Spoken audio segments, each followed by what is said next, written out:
স্বজনদের সাথে ঈদের আনন্দ ভাগাভাগি করতে রাজধানী ছাড়তে শুরু করেছেন নগরবাসী। রেল স্টেশন, বাস টার্মিনালগুলোতে বাড়ছে ঘরমুখী মানুষের চাপ। শিডিউল মেনে কমলাপুর ছাড়ছে ট্রেন। ঈদযাত্রা স্বস্তিদায়ক ও নির্বিঘ্ন করতে আগামীকাল থেকে অতিরিক্ত 10টি বিশেষ ট্রেন পরিচালনা করবে রেলওয়ে। এদিকে রেলপথ মন্ত্রী শেখ রবিউল আলম জানিয়েছেন, ট্রেনের বহরে যুক্ত হচ্ছে 51টি নতুন কোচ।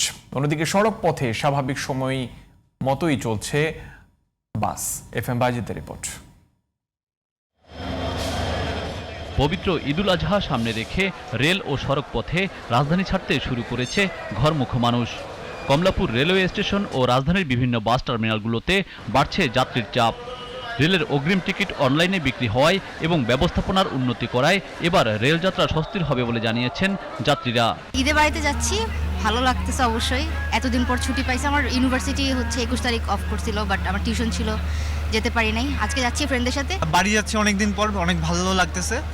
বাড়িতে গেলে তারপর সবার সাথে একসাথে গরু কিনবো, তারপর হলো প্রস্তুতি নেবো আর কি কোরবানিদের জন্য। আলহামদুলিল্লাহ ভালো, আগের চেয়ে অনেক ভালো এবার টিকিট পাইতে সুবিধা হয়েছে। এদিকে রোববার সকালে কমলাপুর রেলওয়ে স্টেশনে পরিদর্শন শেষে সাংবাদিকদের রেলমন্ত্রী শেখ রবিউল আলম জানান, ঈদে ট্রেনে যাত্রী সেবা নিশ্চিত করতে সব ধরনের ব্যবস্থা নেওয়া হয়েছে। সন্তুষ্টি বেশ ভালো মনে হয়েছে। পরিচ্ছন্নতা, ফ্যানগুলি চলছে, সিট বা অন্য জায়গায় খুব বেশি সিটিং ক্যাপাসিটি অনুসারেই যাচ্ছে। যদিও আমরা ক্যাপাসিটির বাইরেও কিন্তু 25% টিকিট আমাদের দিতে হয়েছে যাত্রীদের চাহিদা বিবেচনা করে। তো তারপরও আমার কাছে মনে হয়েছে যে না, সবকিছু স্মুথলি চলেছে।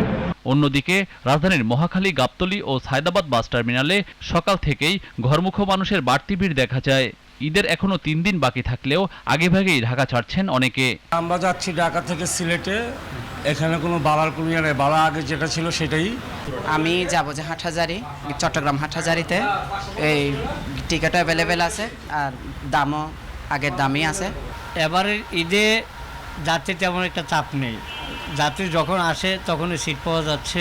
ঈদুল ফিতরের অভিজ্ঞতার আলোকে ঈদুল আজহার নিরাপদ যাত্রা নিশ্চিত করতে সরকার সব ধরনের প্রস্তুতি রেখেছে বলে জানানো হয়েছে সরকারের পক্ষ থেকে।